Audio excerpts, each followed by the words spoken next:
Take her. You're the caring one, right? Prove it. Yeah, loser. Since you're so good at playing nurse, enjoy the diaper duty. And don't call us. We've got lives. Their laughter was the kind that sticks to your skin. Cheap, loud, and mean. The front door slammed hard enough to rattle the picture frames. A gust of winter air followed, smelling like wet iron and car exhaust. On my porch, my grandmother, Nana, stood shaking inside an oversized coat that wasn't hers, a paper wristband from the ear still biting her skin. A black trash bag of clothes slumped at her feet like a second, sad person. I didn't say anything. I just let the anger move through me like frost under a closed window. My throat tightened. My palms opened. My voice, when it came, was steady. Hi everyone, my name is Ren. I'm 26. I bake bread on Sundays, keep spare blankets folded near the couch, and I never expected to be the last soft place in a family that's all corners and knives. Nana blinked at me, eyes glassy and lost as marbles in a dark jar. Do you know me? She whispered, the words wobbling then slipping. She searched my face with a child's uncertainty. Behind her, the taillights of my father's truck smeared red through the rain, then disappeared. I guided her inside. The hallway light flickered. The radiator hissed awake like an animal. Shoes off. Wet coat on the hook. I tucked Nana into the living room under my thick gray throw, the one with the frayed tassels. She stared at the lamp, voice airy. Pretty, she said as if the word were a leaf. ALZHEIMER'S steals in small bites. It nibbles first at names, then at rooms, then at seasons. One day you wake to find the whole house of a life eaten to lath. I'd learned that from pamphlets, from forums, from late-night searches when the only company is the glow of your phone and your heartbeat reminding you you're still here. I made tea. I wrote her name on a sticky note and pressed it to the mug. Nana. Mine said Ren. We sat with the steam threading upward like prayers. Hungry? I asked. Your mother knows the good recipes, she said, and the sentence broke open something old in me. My mother. Gone with the gentleness nobody offered after. The men in my family had always preferred volume over tenderness. They measured love in decibels and dollars and somehow offered neither. I set out soft toast with honey. Nana tasted it, smiled small, and then her eyes drifted. For hours I kept time by her breath, the radiator's rhythm, the rain ticking at the window. I texted my father, she's safe. I've got her. The message showed red. No reply. Near midnight she stirred. Her gaze clicked just for a second like a camera finding focus. Ren Bird, she said, the nickname only she ever used. I forgot something important. It's... Her hand trembled as she pointed, not at me, not at the door they'd slammed, but toward the dim hallway, toward the attic hatch where the paint never quite matched. It's waiting, she breathed, the words landing in the room like a dropped key. Then her eyes fogged over again and the radiator kept hissing and the rain didn't stop. The attic hatch creaked like a throat clearing secrets. But I didn't climb. Not yet. That night I stayed curled in the armchair, watching Nana's chest rise and fall beneath the throw. Every once in a while her lips moved, soundless, as if reciting prayers in a language half erased by time. By morning the text from my father still hadn't been answered. My uncles? Silence too. Their absence pressed heavier than their insults. They wanted me to crack. They wanted me buried under the weight of their neglect. But the thing is, I'd been underestimated my whole life. Nana woke to the smell of coffee. Her eyes flickered with recognition then dulled. She pointed weakly at the ceiling again. Something locked away, she murmured. Her fingers drew shapes in the air like invisible keys. I smiled faintly, pretending calm. Later, Nana. First, breakfast. The day was a blur of care. Pills sorted by color. Toast cut in triangles. Warm baths with lavender soap that filled the house with a gentleness my childhood never knew. I moved around her like a shadow, doing what those men refused to. Every act of care felt like stitching up the holes they'd left in me. Late afternoon, the doorbell rang sharp. My stomach knotted. When I opened the door, my Uncle Grant leaned on the frame, smirking. How's our patient? His eyes slid past me into the living room like he owned it. She's fine, I said firm. He chuckled. Good. Don't get too comfortable. Families share responsibilities. His hand landed on my shoulder, heavy, condescending.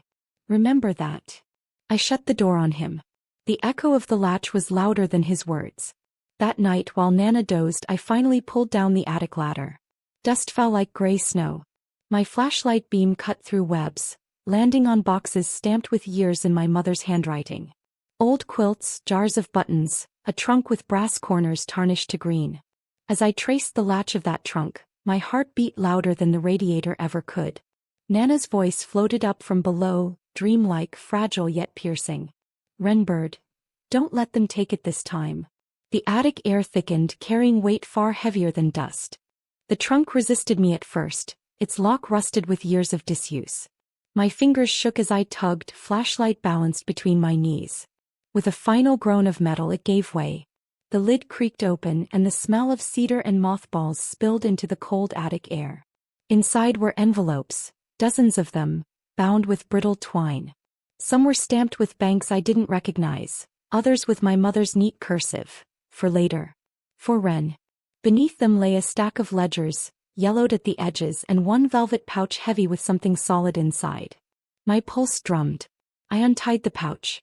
Gold coins slid into my palm, catching the weak flashlight like tiny suns. My breath caught. Nana's words rang in my ears. "It's waiting." I shoved everything back, heart hammering. This wasn't just keepsakes. This was wealth. Hidden. Protected. And now found. I pulled the attic door shut behind me, dust still clinging to my clothes, and descended into the dim living room. Nana sat upright on the couch, more lucid than I'd seen her. Her eyes were sharp, wet with memory. "Did you see it?" she asked. I knelt beside her. "Yes, Nana. I saw." Her hand clutched mine with surprising strength. "Don't trust them. Not your father. Not his brothers. They'll smell it like wolves." Before I could answer, headlights swept across the curtains. A car door slammed. Then voices. My father's, clipped and impatient. The knock was hard enough to rattle the hinges. I froze. Nana's grip tightened. "Remember," she whispered. When I opened the door, my father stood there with both uncles at his side, their faces tight with a practiced concern. "We were worried," my dad said, his tone oily. "Thought we'd check in." His gaze slid past me, searching. "How's Mom doing?" "She's fine," I said, blocking the doorway. Grant smirked again. "Mind if we come in?" "No," my voice surprised even me, steady, firm, final. For a moment, silence crackled between us. Then Dad's smile cracked just enough to show his teeth. "We'll talk soon, Wren. Don't forget, you can't handle this alone." I shut the door, my pulse wild. Behind me, Nana whispered like prophecy. "They know." Sleep abandoned me that night. I sat in the dark, watching the glow of street lamps bleed through thin curtains, every creak of the house amplified. Down the hall, Nana murmured in her sleep, words tangled between past and present. I couldn't stop hearing my father's voice at the door. "You can't handle this alone." By dawn, the air smelled like damp wood. I brewed coffee strong enough to steady my hands. As I set Nana's pill organizer on the table, I found her already awake, staring at me with startling clarity. "They'll take everything," she said. Her voice wasn't fogged, it was steel. I knelt beside her. "Then tell me what to do." She pointed toward the attic. "The papers. The bank names. I saved for years while they wasted. Houses, land, gold. They think I forgot. But I remember." Her eyes sharpened, locking with mine. "It's yours if you're brave enough. But you'll need proof, before they smell the fortune." I felt my stomach flip. For once, her words weren't a riddle. They were a roadmap. That afternoon, I hauled the trunk down to the kitchen table. Nana sat wrapped in her blanket, nodding as I opened the ledgers. Page after page revealed deposits, property deeds, even stocks, her handwriting looping across the margins. It was all real. I barely had time to absorb it before the door rattled again. This time no knock, just pounding fists. "Wren, open up." My father's bark cut through the air. "We need to talk about Mom's care." Nana's hand squeezed mine. Her whisper was sharp as glass. "Hide it." I shoved the pouch of coins into the oven drawer, slid the ledgers under the couch cushions, and kicked the trunk lid shut just as the pounding grew louder. When I opened the door, my father and uncles shoved past me without waiting. They filled the living room with their cologne, their heavy boots, their false concern. Grant whistled low. Well, you've been busy, huh?" His eyes roamed too carefully, as if already sniffing for secrets. I stood tall, steadying my breath. Busy, I said, voice calm, keeping her safe. Something you never bothered to do. The room grew thick with their presence. Cheap aftershave, wet coats, heavy boots grinding dirt into my rug. Nana shrank into her blanket, eyes darting like a cornered bird. My father sat heavily in the armchair opposite her, elbows on his knees, staring as if she were a stranger. So, he said slowly, Mom's memories. Improving. His tone was casual, but his jaw ticked, the vein in his temple pulsing. Grant leaned against the wall, arms crossed. She told us things, he added. About money. Land. Accounts. Didn't she, Frank? The third brother, Frank, nodded once, his silence more menacing than words. I felt my chest tighten, but I didn't flinch. She's resting. You should go.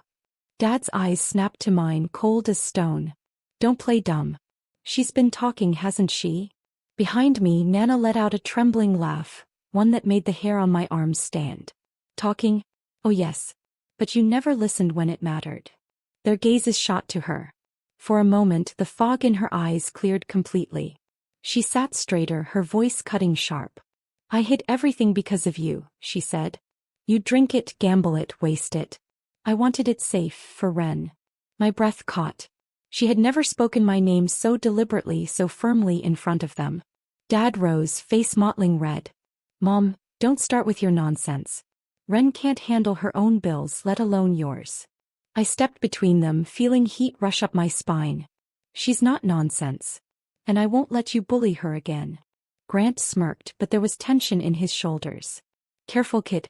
You don't know what you're in over your head with. Frank finally spoke, voice gravel. The law decides who manages an old woman's money. Not her.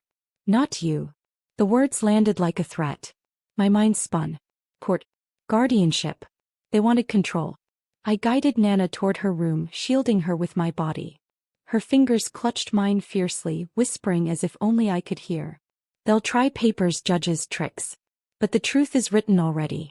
You just have to show them. The door clicked shut behind us, but the storm outside my room was only beginning. The next morning I called in sick to work. My hands shook as I spread Nana's papers across the kitchen table. Ledgers, property deeds, bank slips. The numbers were staggering. Years of sacrifice, hidden away like treasure no one ever believed she possessed. I photographed everything page by page, uploading to a secure drive. Evidence. Proof. My lifeline if they dragged me into court. The doorbell timed mid-morning. This time it wasn't my father. It was a woman in a charcoal suit, leather briefcase in hand. Miss Adler, she asked, eyes sharp. Yes, I said cautiously. I'm attorney Claire Harlow. Your grandmother retained me years ago. She instructed me to come if her health ever declined.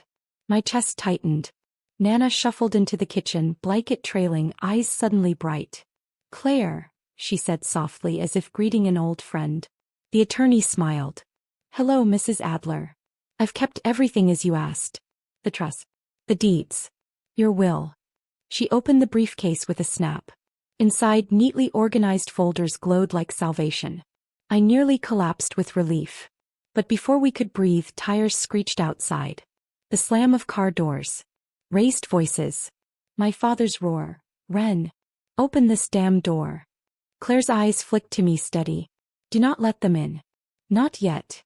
We sat in silence as the pounding shook the frame. Nana clutched my hand, her whisper fierce. The law protects us, if we protect the truth. Minutes stretched like hours.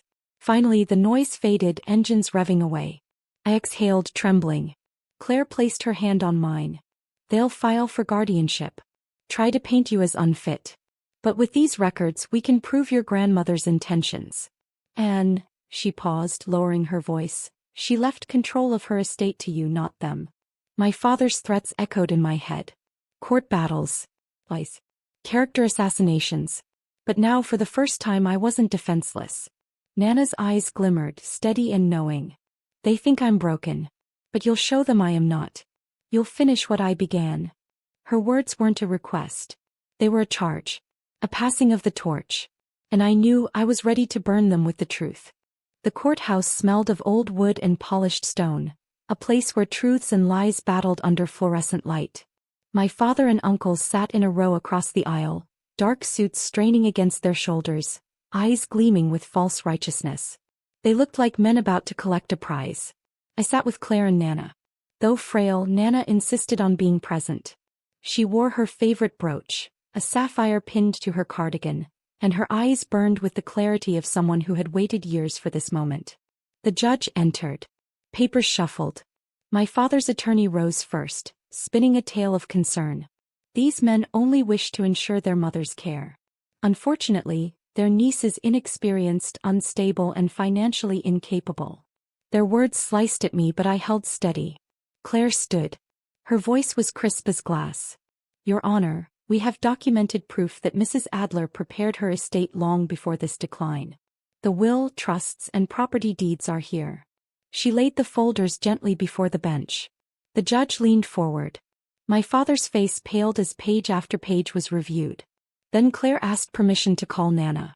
Whispers rippled through the room. Could she even testify? Nana rose slowly, her cane trembling in her hand. Claire guided her to the stand. Silence thickened. Then Nana's voice, fragile yet unwavering, filled the courtroom. My sons left me on a doorstep like garbage. Only Ren stayed. The money, the land, the gold. I hid it because I knew what greed does to men like them. It eats them hollow. I'm not confused today. I know exactly what I wrote. Everything is for Ren. The judge's gavel tapped once, silencing the echo of her words. My father leapt up, face red, shouting, "She doesn't know what she's saying. She's sick." But the judge's eyes were firm. Mrs. Adler appears competent. The documents corroborate her testimony. I glanced back at my father and uncles, their confidence cracking, shoulders stiffening as if the ground had shifted beneath them. Nana turned toward me, lips curling in a faint smile. Ren bird, the truth has wings. In that instant I felt the scales tip. Justice was no longer a dream. It was already landing. The gavel struck final, echoing like thunder in a hollow sky. The petition for guardianship is denied. Control of the Adler estate remains with Mrs. Adler, under the care of her chosen heir, Ren Adler. The words rang through the courtroom, clean and irrevocable. Across the aisle, my father slumped back, jaw clenched, face mottled with fury he could no longer disguise. Grant muttered a curse under his breath, while Frank stared blankly ahead as if the verdict had emptied him out.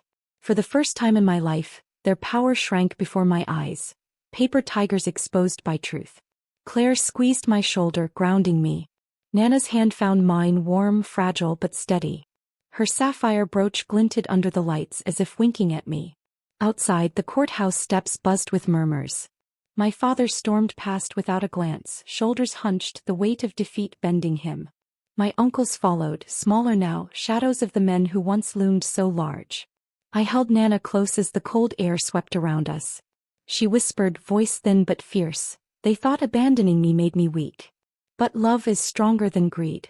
You proved that." Tears pricked my eyes, not of sadness but of release. For years I'd carried their cruelty like chains. Now those chains clattered to the ground. Back home I unlocked the trunk one last time, laying out the ledgers, the coins, the deeds. Not as secrets in hiding, but as proof of survival, of resilience, of legacy. Nana dozed in her chair, lips curved into the faintest smile.